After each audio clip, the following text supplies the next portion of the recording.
आपके कान सिर्फ सुनने के लिए नहीं बने, बल्कि ये आपके शरीर का बैलेंस कंट्रोलर है। अगर आपके कान एक सेकंड के लिए भी फेल हो जाए तो आप खड़े खड़े गिर सकते हैं और आपको समझ भी नहीं आएगा कि हुआ क्या।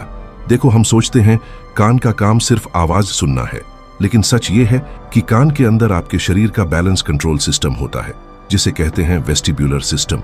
ये सिस्टम डिसाइड करता है कि आप सीधे खड़े रहो या गिरो, आप घूम रहे हो या स्थिर हो, और आपकी आंखें जो देख रही हैं वो सच है या भ्रम।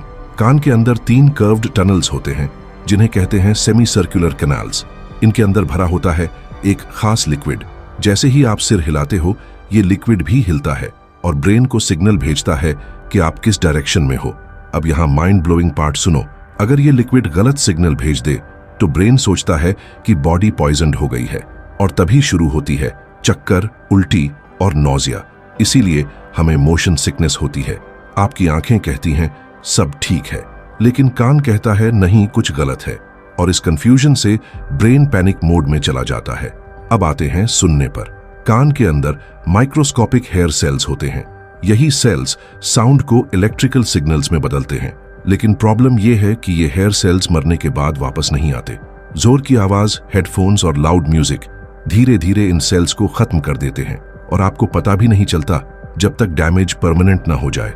और सबसे डरावनी बात, अगर इनर ईयर पूरी तरह फेल हो जाए तो इंसान चल नहीं सकता, खड़ा नहीं रह सकता और कई बार बेहोश भी हो सकता है। मतलब साफ है, कान सिर्फ आवाज नहीं सुनते, कान आपकी दुनिया को स्टेबल रखते हैं, और अगर ये बैलेंस टूट जाए तो पूरी दुनिया घूमने लगती है।